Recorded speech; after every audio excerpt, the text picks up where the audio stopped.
Hi friends, continuing our chapter number 11, we had seen in the first part of the chapter that we are studying quantum optics, यानी कि particle nature of light.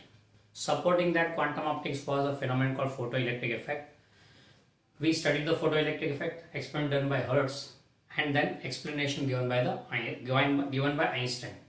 So Einstein gave the explanation of photoelectric effect, and after that, as a result, we accepted the particle nature of light. We accepted that light is formed of particles which are called photons. Each of these particles was called photon. Photon had an energy equal to hf, or you can say it as hc upon lambda, because we know that c equal to f lambda for light. तो hf या hc upon lambda, photon की property में देखा उसका momentum भी है hf upon c या फिर h upon lambda. तो momentum of the photon can be obtain using this. यानी photon behaves like a material particle. Okay, it has a momentum also. तो ये बातें की थी हमने, यानी लाइट के बारे में. Light is basically a wave, but it exhibits particle nature also in some phenomenon. In order to explain certain phenomenon, we have to accept its particle nature also. तो वेव नेचर तो है, साथ में particle nature भी accept किया है. इसलिए light exhibits both the nature wave nature as well as particle nature. यानी लाइट exhibits dual nature. ये हमने देखा था लास्ट टाइम, बराबर है. यहाँ पे आके रुके थे.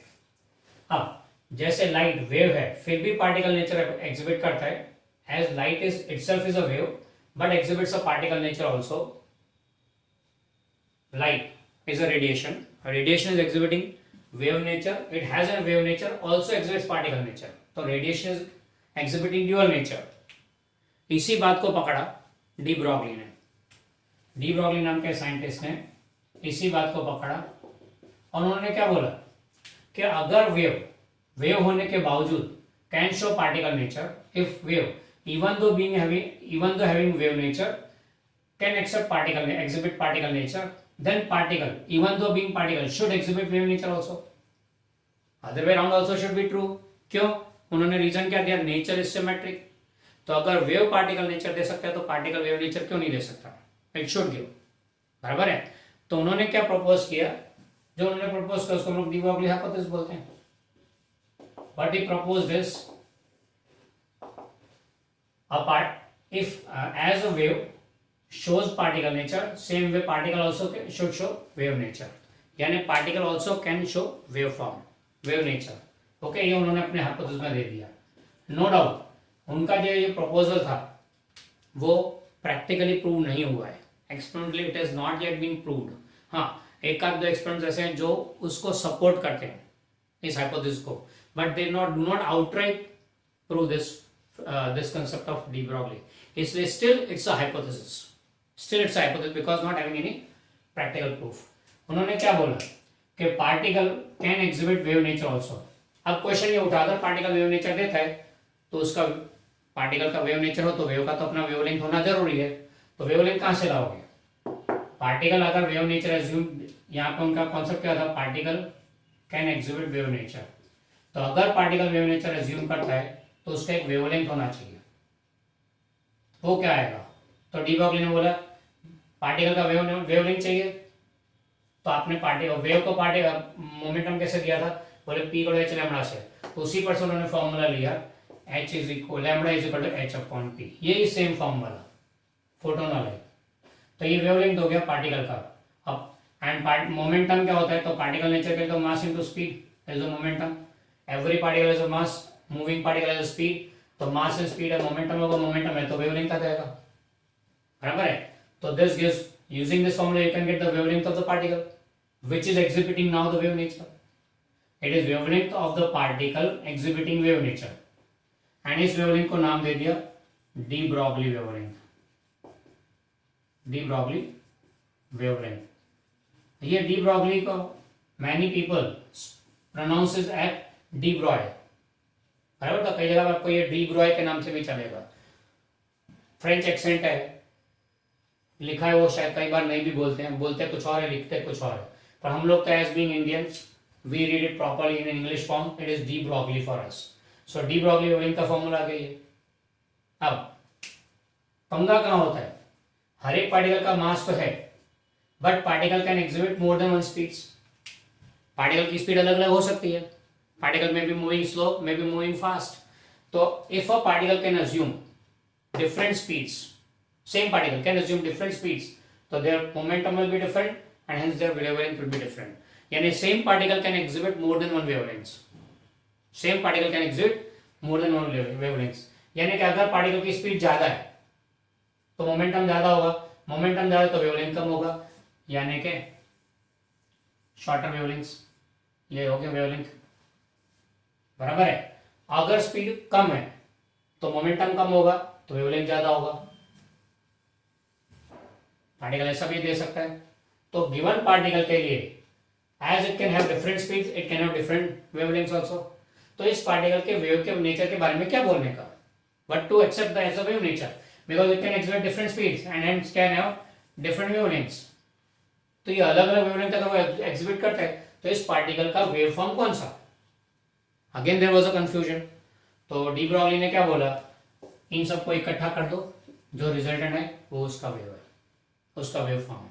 अब रिजल्टेंट कैसा आता है देखो, ये axis resultant come somewhat like this, यानी कि रिजल्टेंट कुछ ऐसा आता है।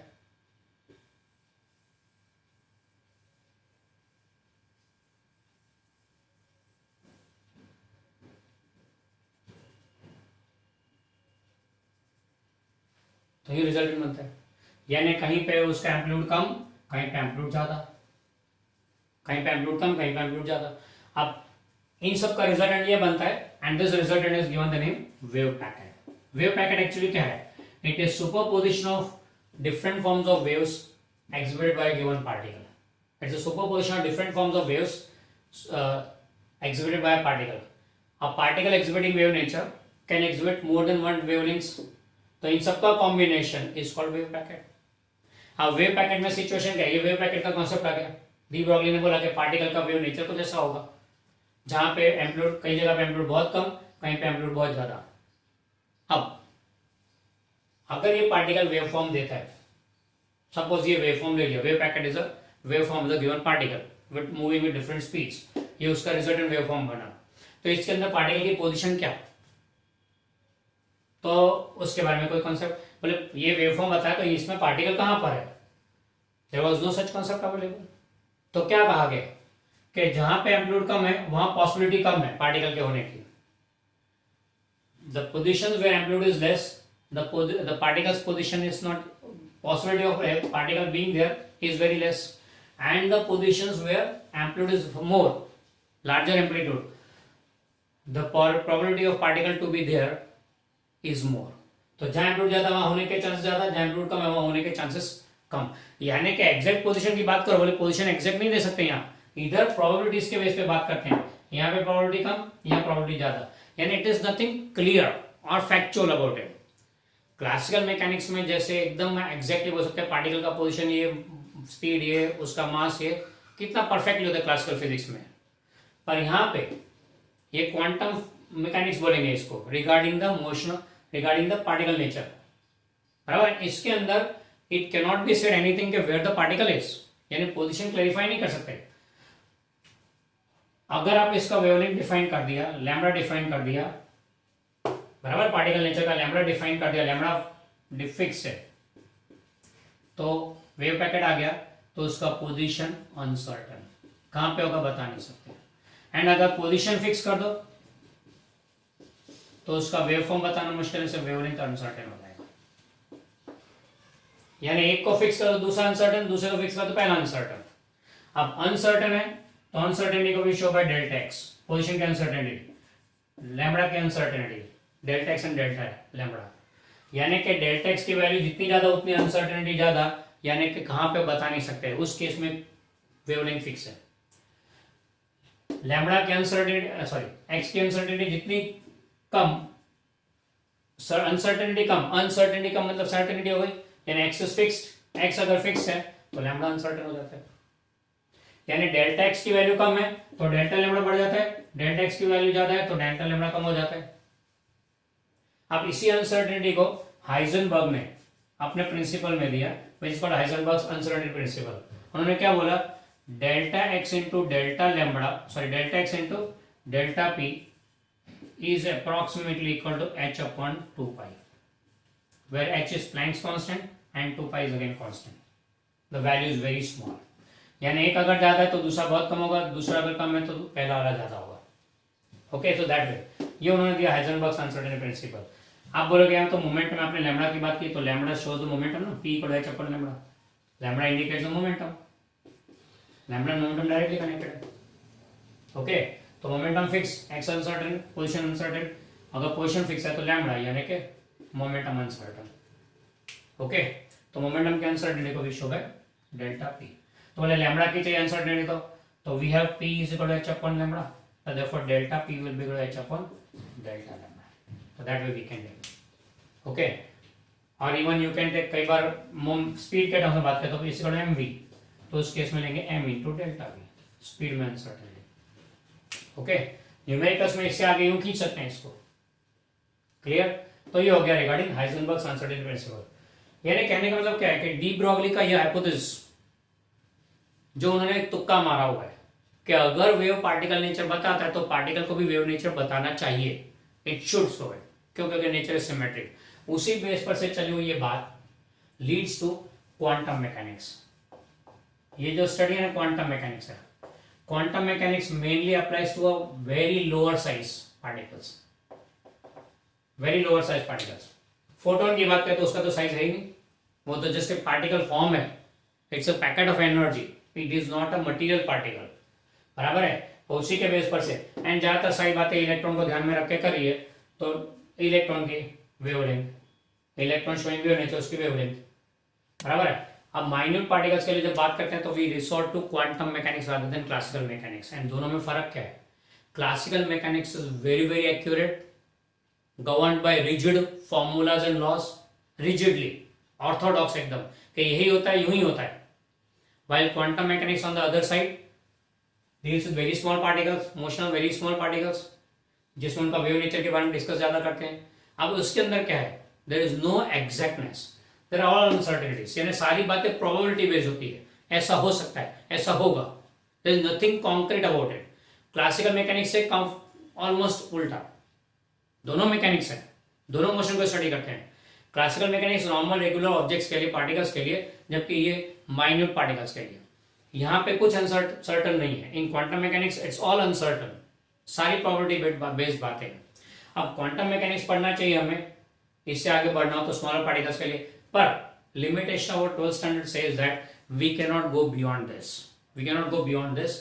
नहीं तो इससे आगे चलेंगे तो आप पार्टिकल के हाइजेनबर्ग्स अनसर्टेनिटी प्रिंसिपल के बाद आएगा श्रोडिंजर का इक्वेशन. श्रोडिंजर के इक्वेशन को सॉल्व करोगे तो will get lots of equations applicable, mechanics के lots of equations applicable to minute particles, motion of minute particles. पर सारा का सारा प्रोबेबिलिटी बेस्ड है. अब प्रोबेबिलिटी बेस्ड में देखें तो हमारा कैलकुलस पूरा ऐसा ही है. Calculus is not exactness. शुरुआती लिमिट से हुई थी. लिमिट यानी क्या? लिमिट टेंड्स टू जीरो, मतलब जीरो नहीं, जीरो के नजदीक, एकदम एकदम नजदीक, पर जीरो नहीं. यानी वहां पे कॉन्क्रीटनेस नहीं है, जीरो के एकदम नजदीक, नॉट एग्जैक्टली. डेल्टा नेबरहुड बोलते जो, तो नेबरहुड यानी क्या? पड़ोस में, पर वो नहीं, तो वहां अनसर्टेनिटी आ जाती है. तो लिमिट से डिफरेंशिएशन से इंटीग्रेशन आया, सारा का सारा बेस ही उसका अनसर्टेनिटी पे है, प्रोबेबिलिटी बेस्ड है. तो वही क्वांटम मैकेनिक्स में यूज होता है ज्यादा. Classical mechanics does not use calculus much, but quantum mechanics does use complete calculus, completely calculus based है. यानी अब इससे आगे ज्यादा हमें डिस्कशन करना अलाउड भी नहीं है, क्योंकि हमारे 12th स्टैंडर्ड के लेवल पर हम लोग इतना ही डिस्कस करते हैं. ओके, इसके बाद एक एक्सपेरिमेंट है जो डी ब्रॉगली हाइपोथेसिस का इंडिकेशन देता है. It does not give the exact proof, वो इंडिकेशन देता है कि particle also can show wave nature. तो हम लोग देखते हैं, चलो डेविसन गर्मन एक्सपेरिमेंट है, उसको हम लोग शॉर्ट फ्लाइट जैसे लेंगे. Okay, just go through this much part.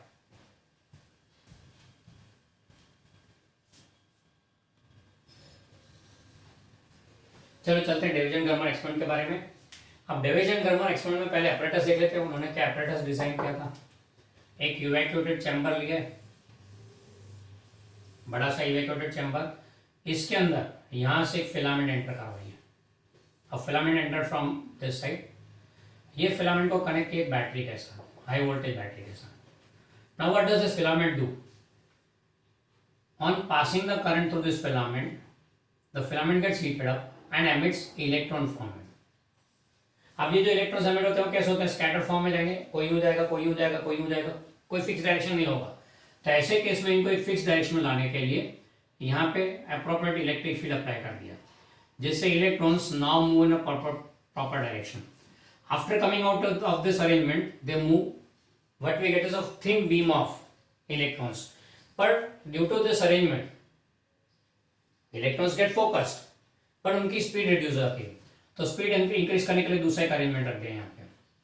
तो इन दोनों अरेंजमेंट के बाद जो इलेक्ट्रॉन्स बाहर आते हैं वो कैसे होते हैं, it's a very thin beam of high speed electrons, it's a very thin beam of high speed electrons. यानी कि जैसे इतने पावर, इतने पोर्शन को, this much portion is called an electron gun, इसको बोलते हैं electron gun. That sort of thing arrangement is taking place. यानी कि जैसे गन में होते हैं ना, मशीन गन में bullets are fired in one direction, particular direction only with high speed, तो वैसे इतना पार्ट कर देता है, electrons are fired at high speed in one direction only. अब ये कहां पे ले गए, तो it is made this thin beam of electrons, high speed electrons is made incident on a piece of crystal, piece of nickel, बराबर, निकल का क्रिस्टलाइन फॉर्म है, उस पीस, उसके ऊपर इंसिडेंट किया। अब जो इलेक्ट्रॉन इंसिडेंट है वो बाद में स्कैटर होंगे, स्कैटर होंगे डिफरेंट डायरेक्शन में, यानी अलग अलग एंगल पे अलग अलग स्पीड से स्कैटर होंगे। This electron scatter are received on a microscope, क्योंकि इनको काउंट भी करना है हमें, they are received on the microscope. ये माइक्रोस्कोप है, पर इलेक्ट्रॉन तो दिखते नहीं है, तो हाउ विल यू ऑब्जर्व, तो उसके लिए यहाँ पे जिंक सल्फाइड का स्क्रीन रखा होता है, a screen of zinc sulphide. ये जिंक सल्फाइड की स्क्रीन पे जब इलेक्ट्रॉन टकराता है तो पॉइंट मोमेंटरी एकदम ग्लो होता है, डॉट फॉर्म होता है, जिसको हम लोग बोलते हैं scintillation. Momentary glow is called scintillation. तो सिंटिलेशंस कितना तो काउंट करते हैं तो पता लगता है कि कितने इलेक्ट्रॉन्स इंसिडेंट हुए इस माइक्रोस्कोप पे। Now this microscope can move with nickel crystal as the center, it can move like this on a circular path with nickel crystal as the center। यानी अलग अलग एंगल पे माइक्रोस्कोप पर रख के we can measure the number of electrons scattered at different angles।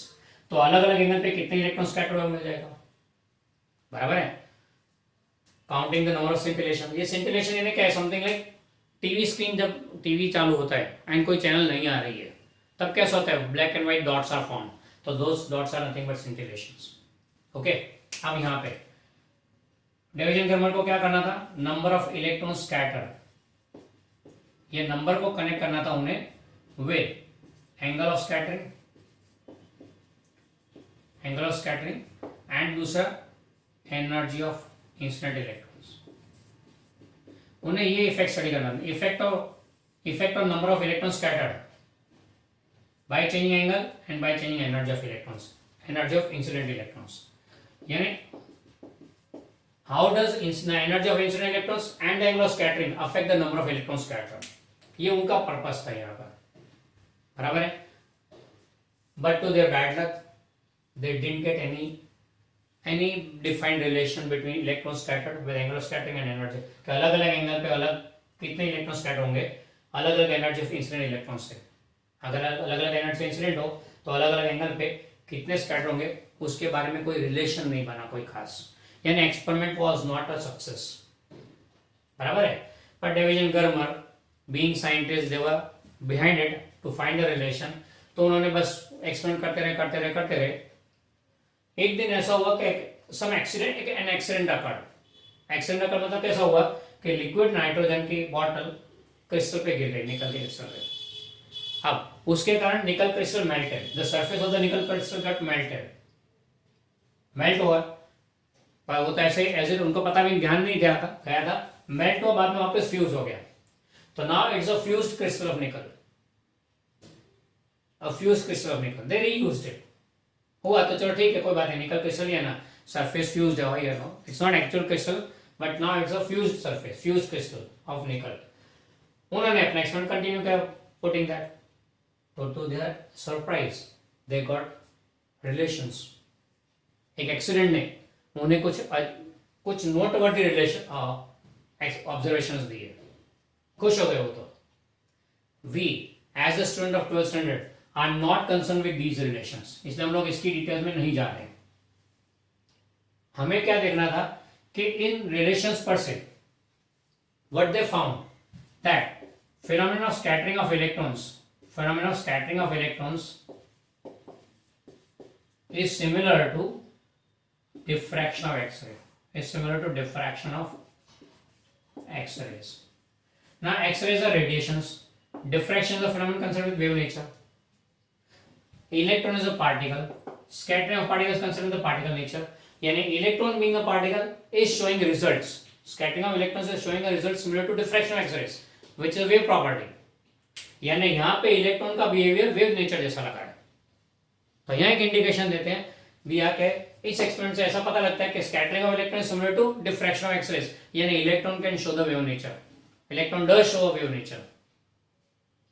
बस इतना बोल दिया, बाकी कोई प्रूफ नहीं है ये, पर रिजल्ट्स ऐसे मिले which shows that scattering of electron similar to, ये जो डिफरेंट डायरेक्शन में स्कैटर हुआ है वो डिफ्रैक्शन फिनोमेनन भी ऐसा ही है. तो ये फिनोमेनन डिफ्रैक्शन ऑफ एक्स-रेज जैसा है. ओके, तो यहाँ पे एक प्रूफ मिला कि इलेक्ट्रॉन, प्रूफ तो नहीं बोल सकते बट एक लॉजिकल सपोर्ट मिला कि इलेक्ट्रॉन का scattering shows wave nature, electron shows wave nature. Okay, कहानी यहाँ पे रोक देते हैं डिवीजन थर्मल के एक्सपेरिमेंट में. पर इलेक्ट्रॉन तो क्वेश्चन ये आता है क्या इलेक्ट्रॉन वेव नेचर एग्जिबिट करता है? Not yet proved.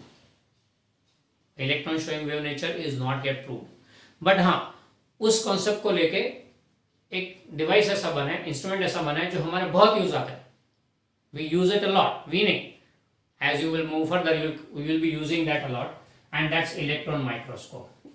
हाँ, 11 के चैप्टर नंबर 1 में हमने इसे मेंशन किया था. Electron microscope is a device which can see up to a level of 10⁻⁻⁷ metre. इतनी डिटेल तक जा सकते हैं, सॉरी 10⁻⁻11 मीटर तक इट्स एबल टू, 0.1 एंगस्ट्रॉम तक जा सकते हैं. ये हमने देखा था वहां पे. यानी electron microscope can see a very small thing, minute things. उसमें क्या यूज था उस माइक्रोस्कोप में? इलेक्ट्रॉन का वेव नेचर. इलेक्ट्रॉन का wave nature is used in that instrument. अभी तक ये प्रूव नहीं हो कि electron does exhibit a wave nature, पर उस पे बेस्ड एक इंस्ट्रूमेंट तैयार हो गया which is widely used as a microscope. Okay, तो ये हो गया regarding dual nature of matter. आगे बात की थी ड्यूअल नेचर ऑफ रेडिएशन, अब बात हो गई ड्यूअल नेचर ऑफ मैटर. ये डिस्कशन हमें यहां तक ही करना है. इससे आगे भी तो कहानी बहुत है ड्यूअल नेचर ऑफ मैटर में, कहानी बहुत है इलेक्ट्रॉन के वेव नेचर में, बहुत लंबी लंबी कहानी है. But our syllabus does not allow us to go beyond this. मिलेगा आपको, ढूंढोगे तो रेफरेंस सेक्शन में मिल जाएगा बहुत चीजें, पर right now it's not advisable for you to go. हाँ, in future if you pursue pure physics और go for academic physics and a BSc course in physics, then definitely you'll go into more details of it. You will be able to go. Okay, so this completes our chapter number 11 का theory portion.